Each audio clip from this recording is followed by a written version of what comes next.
1944.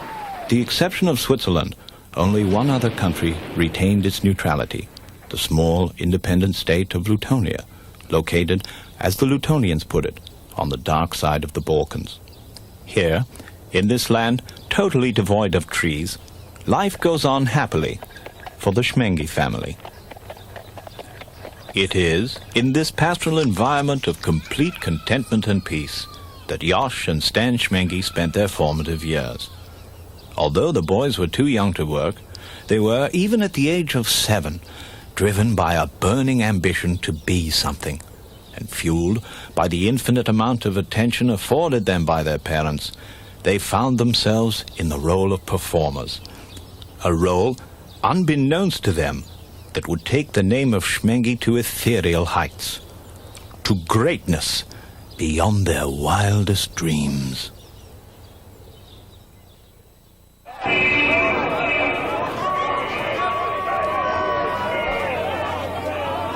Never seen them in person. Wouldn't have missed it for the world. The Schmengis played at our wedding, so you can see there's a sentimental attachment. They're the kings. Now they're abdicating. I think I have every record the Schmengis put out. I've never seen them live. This concert tonight will be one of the most memorable nights of my life. It's sad to see them go. We've been in line 18 hours. We leave our husbands at home. We tell them you want bologna, it's in the fridge, there is bread. You want to eat, you know where to get it. We're gonna see Yash and Stan. Before coming into the office, I usually stop at the Lumpy's, which is a small Lutonian bakery across the street. And I would have coffee and a raisin surprise ball, which is a large lump of dough with sometimes you find the raisin in it and sometimes not. That was the surprise. I sitting at my usual table one day when who walks in the door but Josh and Stan. Well, to make a long story short, they go to the counter, they place their order, and tell the waitress to carry their balls and coffee over to my table. And they sit down. They ask, did I find the raisin in my surprise ball? And I say, I did. And they said that they hoped they would find the raisin in their surprise balls. It was, small talk. I am as close to them as anyone. And to this day, I'll never know why they retired. Maybe it's personal problems. Maybe problems with their family. A strain on their marriage. We hope so, anyway. To make a long story short, they asked me, did I know around here a place it was a good place to go fishing? And I think to myself, I know Josh and Stan many years, and they don't even eat fish. Why did they retire? Can I be honest with you? I don't care. And it's not because I'm bitter. They're comfortable financially. I don't know. It's got to be the question of the year. To make a long story short, I said to them, Josh and Stan, how you find time to go fishing with your schedule? And they said to me, what schedule? And I realized, and it hit me, these two legends were hanging up their lederhosen and calling it quits. I'm Josh Schmengi. And I'm Stan Schmengi. And we're the Happy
concert to me will always be one of the big highlights of my life. To have all our friends and family there made it all so special. And to play our hit tunes for the last time with the Happy Wanderers band, well, it was almost a moving experience. When people ask me why Yash and myself retired so suddenly, you know what I tell them? I say no comment. Yo, that cracks him up all the time. No comment. Every time he says it. Anyway, Stan is right, you know. Because it doesn't matter why we retired. That's nobody's business. But the thing is, we had fun along the way. That's the important thing, that we had some laughs and some good times. And some bad times. Oh, some bad times, but more good times. Oh, yes, more of them. The music business has been good to us. We've made lots of money. Oh, yeah, lots of money. You know, we were able to pay off both our homes. And, I got a house just a few doors down from you can't see it. Yeah, the trees in the way. But it's a nice house, you know. Nice. I don't know if it's as nice as Stan's. Oh, it's just as nice. You Beautiful think it is? home, yes. Oh, thanks, because yours is a great place, you know. Thank you. But the thing now that we have the time to spend with our families and do other things that we didn't have the time to do before. Like spending time with the families. Yeah, that's one. That's one. Looking back over our illustrious career, what with the fame and the money and the groupies, that only in America could two Lutonians with such humble beginnings make it to the top. Because I'll tell you, back in Lutonia, we didn't have too much, just music and cabbages. The Schmengi's career started at the age of 7, when they began honing an act which, for the first time, included music. They were perfecting a homemade sound, modeled after their first musical influence, Lionel Hampton. These instruments were called gelkis, which in English means jars. And they were like the xylophone. You see, back in Lutonia, the only records we could get were the Lionel Hampton records. Don't ask me why. So all the kids would play the gelkis so they could be like Lionel Hampton and his xylophone. And you see, the kids that got to be the best on the gelkis would go on the vaudeville tour. Children were the mainstay of Lutonian vaudeville, and 2 good gelkis players commanded top price and top billing. Because young Yosh couldn't hit a jar without smashing it, the Schmengis were at a disadvantage. They had to find something for Yosh to do, while his brother Stan dazzled the audience on the gelkis. A variation on the Cossack dance was Yosh's first attempt to save the act. They would have achieved mild success at best had it not been for one thing. His name was the Amazing Rollo. He played the gelkis and did the Cossack dance at the same time. He was very popular. To this day, we've never seen anything quite like it. The Schmengis would try it again. Stan and Jolie was an act that was finished before it started. It never got off the ground. Professor Schmengi and his School of Sardines was reviewed by one Lutonian critic as an act with no future. Finally, in the spring of 1945, Yosh and Stan premiered their new act, which took Lutonian vaudeville by storm, Stan Schmengi and Houdini's Ghost. It was a hit, and it catapulted the Schmengis to top billing on the circuit. But fate reared its ugly head 3 months later. Lutonia was brought into the war against the Nazis. The military needed jars. In the summer of 1945, all glass jars in the country were seized, crippling vaudeville in Lutonia, and along with it, the dream of fame and success for gelkis performers like Stan Schmengi and many others. I was managing this resort hotel outside Belgic in Lutonia. It was 1952. And our headline act had canceled at the last minute. The Amazing Rollo was his name, and he was a virtual one-man show, very popular. Well, it was heavy tourist season. I didn't know what to do. I needed a show. All of a sudden, these 2 young teenagers show up. They couldn't have been more than 15. They called themselves Stan Schmenge and Houdini's Ghost. One of them played the concertina, while the other one hung upside down and tried to escape from a straitjacket. I put them on that night, and the crowd loved them. They were a smash. But toward the end of the show, the rope holding Houdini snapped, and he fell right on his head. It was terrible. We thought he was dead. So in order to make the fall look like part of the act, Stan continued to play the concertina, really selling it, while we rushed Yosh off the stage and to the hospital. The following day, I took up to Yosh an old instrument that I'd found lying around the house and told him this should be far less dangerous. Unless, of course, for some reason you can't find your mouth and poke yourself in the eye with it. And that was the beginning of the Schmenge brothers, as we now know them. It's Foreigners on Parade! Yes, Farrell's Foot Cream and the fine family of Farrell's Foot Products brings you Foreigners on Parade! And here, live from Studio 8H at our ABS Radio Studios, the star of our show and one of America's leading talent agents, Colonel Tom Cohen! Good evening, ladies and gentlemen. Well, we have some wonderfully talented foreigners on our show tonight. Well, he was a big agent at one time. But he was blackballed by the Hollywood community for what they labeled unethical business practices. Anyways, he had this amateur show on the radio. And these foreigners used to come on, for nothing, for no money, and compete for the top prize, which was exclusive representation by the colonel himself. And considering that most of these immigrants couldn't hardly speak English, that was a damn good prize. Because despite what the Hollywood community had to say about him, my husband was the best agent in the business. A real smart man.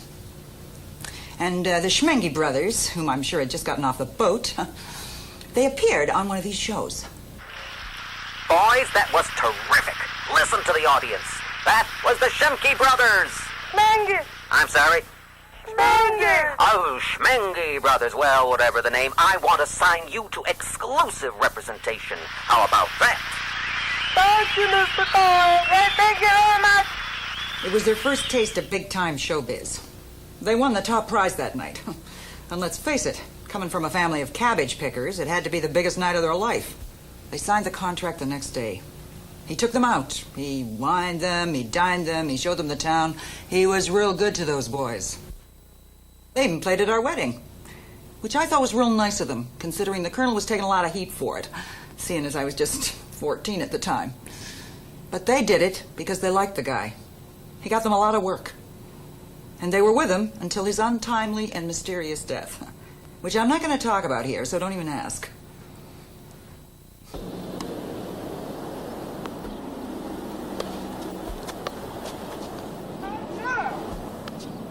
Are we playing 3 bounces? Sam! Good game. Yeah, it was. Good game. It was a hard one. Yeah. But you get your backhand is much better. You think so? Yeah. I've been working on it. Most agents would charge 10% commission, but the colonel, he charged 75% commission, and the rest of our money he looked after. And it wasn't until after his somewhat mysterious death that we realized we didn't have no money left. No, because he robbed us blind is what he did. And then we didn't know what the hell to do because he was our agent. We didn't know he was our agent, and you need an agent. You got to have an agent. In some agents have agents. In the Hollywood. Oh, yeah, there.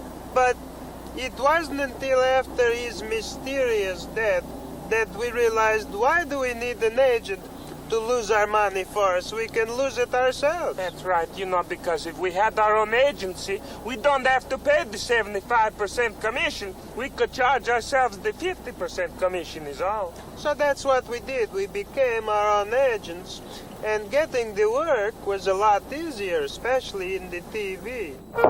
It's Strikes, Spares, and Schmengies.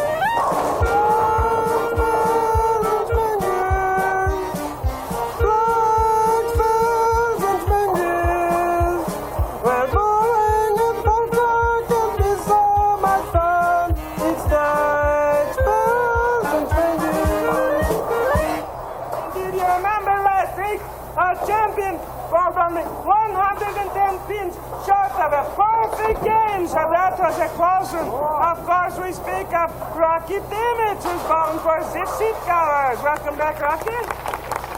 Well, the champion, I bet you hope that this week you're going to be the champion too, don't you? Right? Oh, yeah, I bet. Therefore, winning the $10 prize. Whoa. But if our bowlers get a strike or a spare in the lucky frame, then they can win $5,000.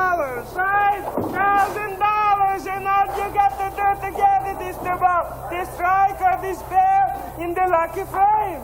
And what is the lucky frame today, Ash?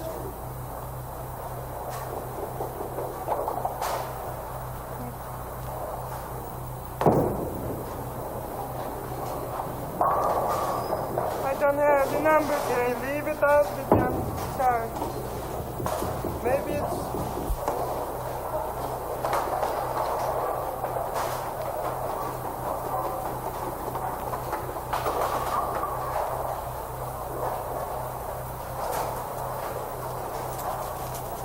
Oh, it's the 7.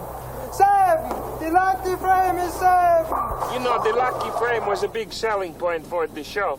And since we were just local, you know, back then that was a lot of money. And being the producers, we would have to put up the $5,000. So that's where the music came in. And this is it, the lucky frame, number 7.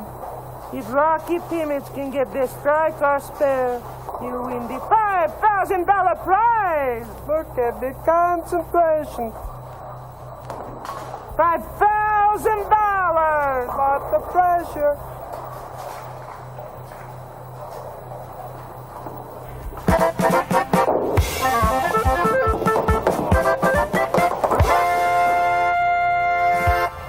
Oh, what a shame. Oh, he missed. I first encountered Yash and Stan when we were all still with Colonel Tom Cohen. And after Colonel Tom died, well, it was a very sad, sudden, and mysterious death, as you know, I continued to be represented by his wife, Vicky, who at the time was 15. A wonderful girl, but very advanced for her age in, well, you know, the kind of ways. I mean, she had been there and back. And anyway, I was happy with her. She looked after me in many ways.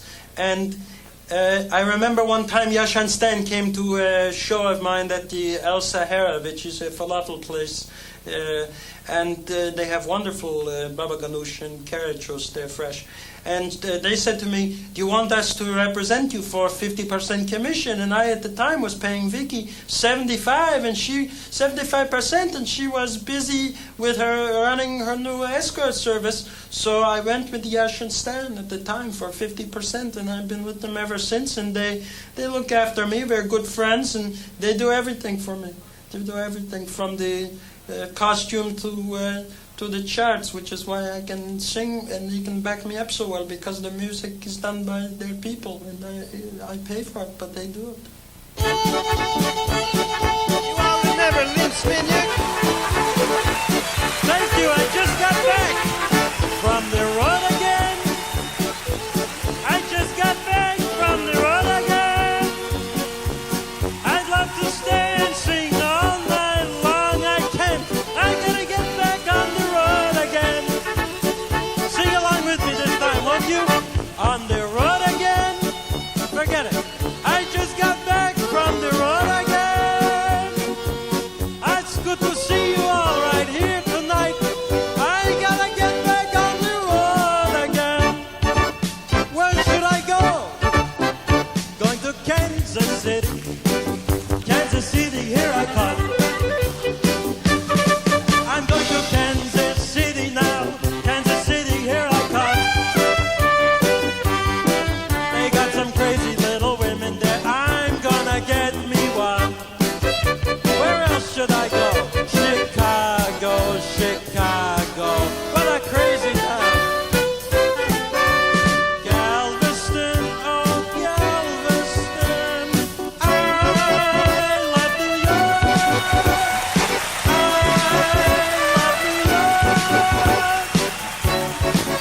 love New York. I love Galveston, Chicago, Dallas, all the big cities. Someday I would love to play the big cities in the major venues. But now my life is on the road again. On the road singing the music I love to sing. It's so nice to be back with Yash and Stan Schmengi here tonight. You know, music is my life, the road, the music, the artists whose music I sing. It means so much to me to bring this to you. One artist especially, who's meant so much to me all these years, whose music I love and really relate to more than anything else. Someday I'd like to do something major with this music. Maybe a film, I don't know. It would be nice to get the rights to all of that music so I could do something big. I'm trying to get the negotiation now. Come on, touch me, babe. Can't you see that I am not afraid? What was that promise that she made? Why don't she tell me what she said? What was that promise that she made? I'm going to love you till the heavens start to rain. I'm going to love you till the stars fall from the sky. For you and I, for you and I, for you and I. I'd love to stay, but I can't. I've got to get back to the road again. Thank you. I've got to get back to the road again. I'd love to sing all night long, but I can't. I've got to get back to the road again. The road again.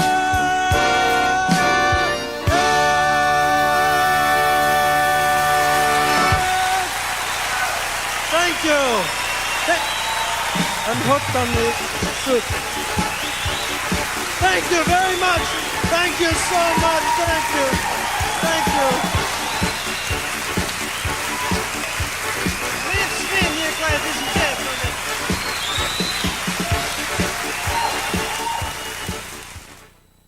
Stand by. We're on the air in 3, 2, 1. Good evening. The long-awaited arrival of the Schmengis finally happened today as Oktoberfest officially got underway. I'm Gord Markle, and I'll have a complete report on that.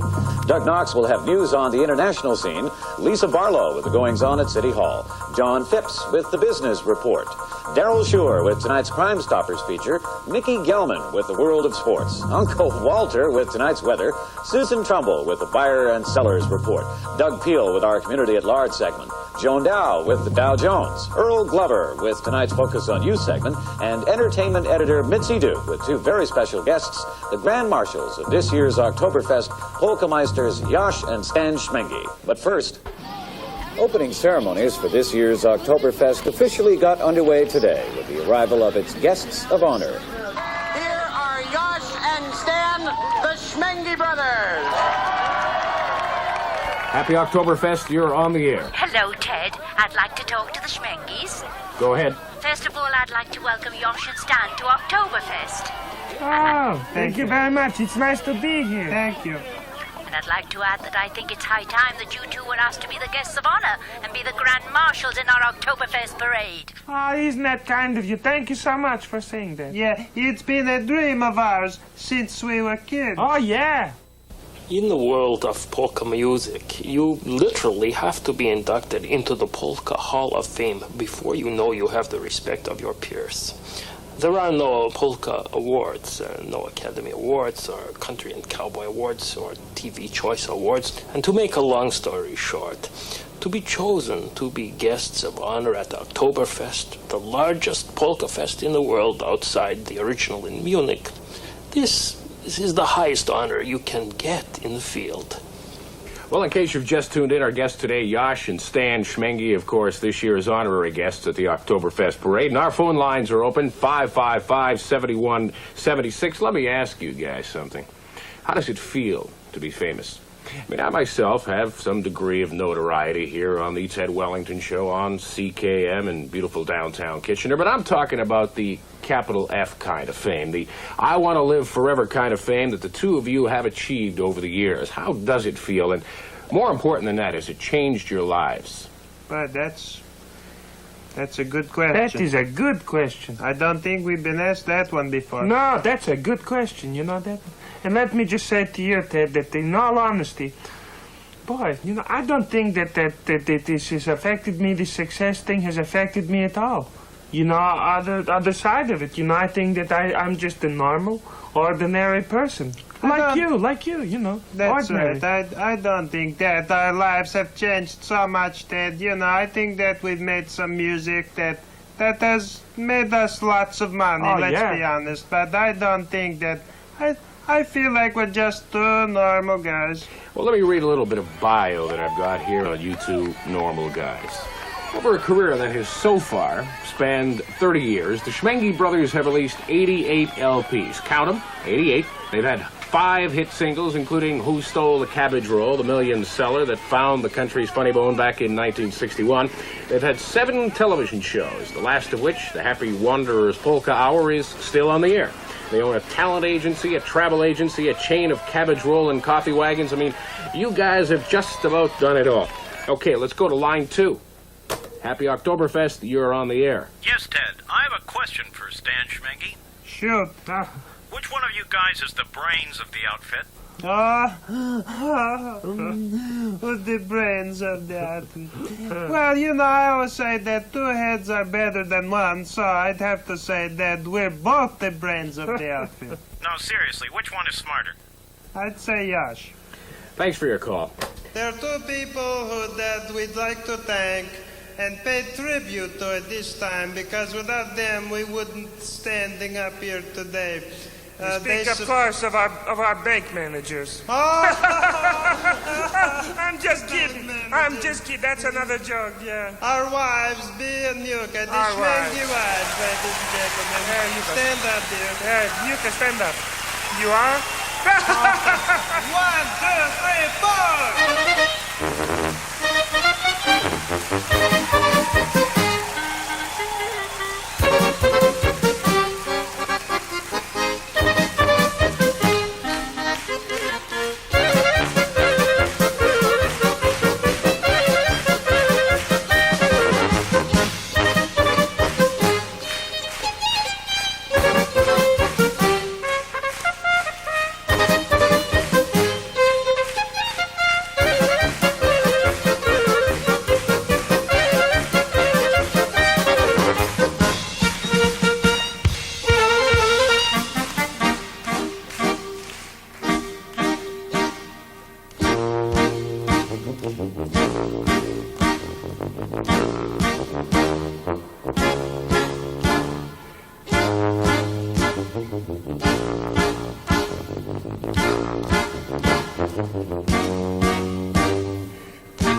got a start on the Polka Variety Hour with Yosh and Stan. It was our first professional job. And in the beginning, we were intimidated by them because they were the Schmengi brothers. They were big stars, and we were young and vulnerable. But they saw something in us. Talent. And they wanted us to appear weekly with them, which we did for 2 years.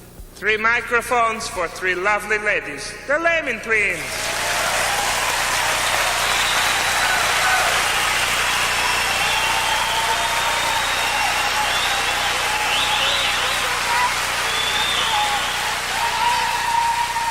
The Schmengies recorded 5 albums with the Lemon Twins. That was at a time, of course, when the Schmengies were at a peak. They were at the height of their popularity, at least as far as their record sales were concerned. They were putting out, about 1 album a month. In fact, there was a time when Schmengi albums took up this entire rack. I mean, it was all Schmengi, right from here, right to the back wall. Next to Perry Como, I had more of their records in stock than the top 50 groups put together. But the albums they recorded with the Lemon Twins, the hotcakes. I couldn't order them in fast enough. It was unbelievable. Of course, the rumor that they were romantically involved didn't hurt sales either. It was a scandal, that's what it was. Those 2 happily married men were constantly being seen with these women. And they didn't exactly go out of their way to avoid public places. And it was this, more than anything, that distressed those of us who knew them well. And not only that, there were 3 of them, 3 women and 2 men. That was also distressing. And it was a terrible time for their poor wives, who suspected an affair was going on, but never ever raised the question of infidelity, because Lutonian wives believed it was not their place to do so. Oh, it's a crazy business. Come on, there's a syndrome in this business. It's so easy to get hooked on women or the pills or booze or drugs or dope. In my case, it's food. I can understand how Yash and Stan could get mixed up with the Lemons. They were attractive girls. They could sing reasonably well. And not to mention the publicity you get out of a scandal these days. It's like a money-making machine. When they were with them, the 4 albums that they did with the Lemons sold so well. But when the scandal died down, the next album didn't sell, so they dropped them like a hot lemon, so to speak.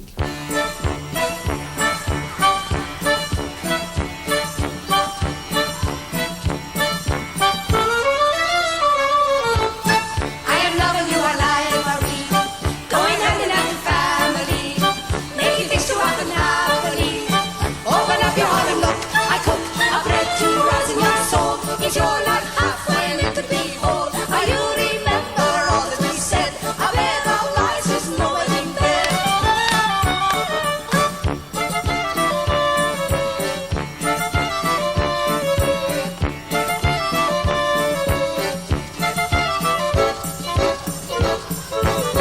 No hope is in a hell where love you buy and sell. This time with you will pass. I'll be alone at last. No lover, it's over. The mountains and the valleys keep happy is the prayer. My hope will come in time I sleep. Awaken without shame, I can't begin again.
Schmengies are worth $200,000, maybe $300,000. Now, that's not chicken feed, but it's not superstar money. And the problem is, and always has been, polka music. A good sale is 5,000 copies. Platinum is maybe 7,500. I mean, there was a time that Schmengies were putting out an album a month. They were actually losing money. They weren't making enough in profits to cover the cost of their next album. I said, look, slow down. We can't afford another hit. But the irony is, for two guys who care as much about money as the Schmengies do, it was only recently that it finally sunk in that the big money in records is with the kids. How many? Give me 3. The big money is in rock and roll. And if you can swing that corner of the market over to polka music, bingo. Jackpot.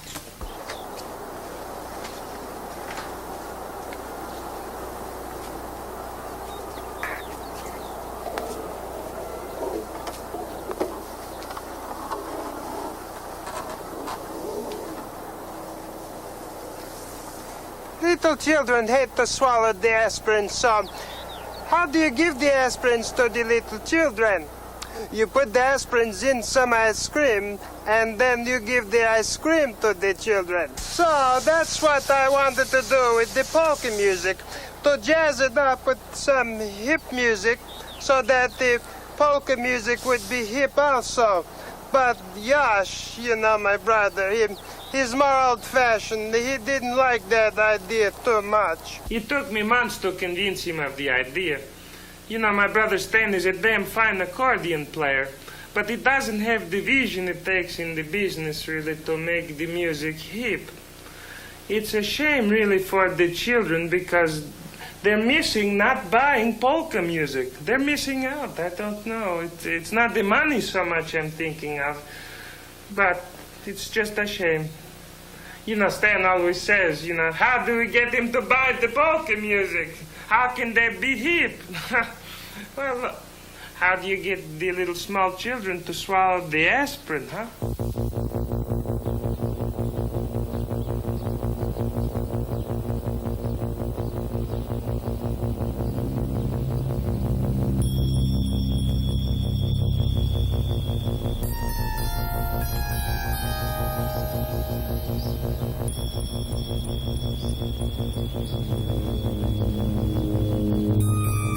We told you from the beginning that we wanted to open the show with the lasers. The laser sword fight, we said that a week ago. And now you tell us at the last minute that we can't even do it? Listen, there's 12,000 seats out there.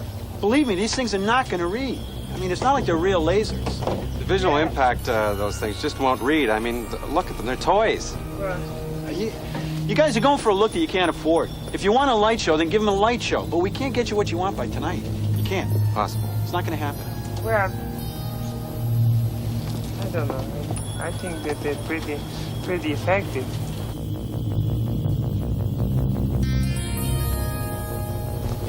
Wait a minute, what are you doing? Wait a minute. All these chairs have got to be moved back. But they're already 15 yards from the stage. No, but there's not enough room for the dancing here. We need more space. Wait a minute. You want dancing here with 12,000 kids? Yeah, we got to have a dance floor. What's the point in bringing the kids out if they can't polka? There's no room. Bring them back. Come on, all the way back, okay? Today, not tomorrow. And quit grumbling. Don't Well, I say we go with the laser sword. I think that you are right. You know, it's good to start early in the show to reveal that, you know, this is our new image. To show the hipness of it all. Absolutely. I say we go with the big show tonight. Hey, gonna be a good one. Laser show. I seem to have forgotten what point I was trying to make. The Plattsburgh concert. The audacity of such an act was repugnant, certainly to those of us in the polka business. To do it for fun, well, that's one thing. But the Schmengies were so intense about this new career move of theirs, I believe they actually thought they were Michael Jackson.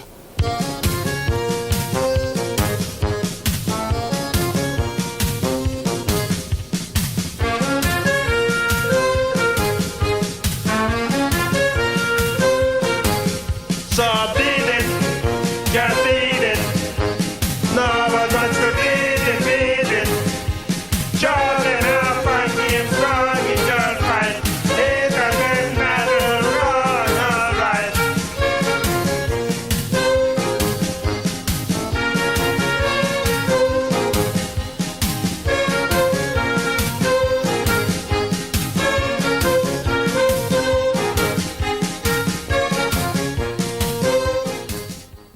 That night will always be remembered as the Plattsburgh disaster.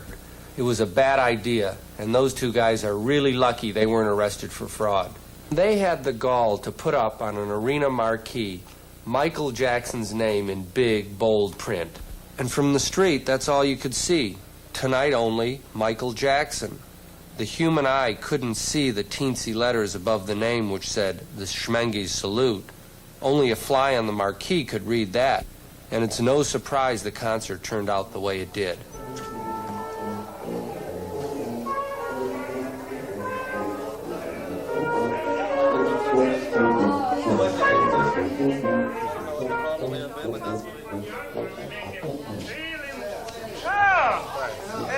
Talk to you folks for a minute. What's the matter? Did somebody die? Hey, you cheer up. Don't be the gloomy guy, sir. Big show. It's important. Oh, let's go outside then. We'll talk out there. Okay, everybody, loosen up. I will be right back. Okay. We'll be ready. So what's all the problem? We got a problem with the crowd. I knew it. We should have had more security for the crowd control. I told you we should You get didn't tell me nothing. Fellas, You said don't bother. No, fellas, it's not that. Well, what is it then? Well, there's an old axiom in show business that when there's more people on the stage than there are in the house, you cancel the show. But there's only 7 people on the stage. You mean there's less than 7 people out there? 6. So the end result was that the Schmengi brothers' popularity and prestige took a definite downward spiral, and rightfully so. No. To try and cash in on someone else's success was a gutsy thing for Yash and Stan to do. You have to respect them for it. They saw something that was good, it was a trend, it's what the people want, and they ran and they did it. It's not such a terrible thing. It happens all the time in the business. It's show business. Their record sales went down, their TV ratings dropped. To make a long story short, I think after the Plattsburgh disaster, the Schmengies needed to do something positive for their image to get the people back on their side. And I think the only thing they could have done to restore people's faith in them again was to retire. It's a loss to the music business and the recording industry. And whatever people think is the reason for their retirement is not the point. The point is, they will be missed. To this day, I don't know why they retired. Some people say it was the Plattsburgh incident, but if you ask me, I don't have a clue. Thank you very much. Thank you very much. Oh, what a great evening this was. What a good time, huh? Oh, we had a ball. Thank you so much. We had a ball. You know. Thank you so much. Well, this is it, Yash. This is the last time, Stan, and I just want to say to all you good folk who came out here tonight to see us off, to thank you for your support over the years, the way you stood by 2 Lutonian boys who came over here with nothing, and now you give us so much of yourself. We're indeed rich men for that you stood by us in our bad times. I think what Yash is trying to say. I'm sorry. I'm sorry. I'm a baby. What Yash is trying to say, I think, can be summed up with our last song, our very last song, the Last Polka. It's for you.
You know, people say to us, is this the reason you retired, or is that the reason you retired?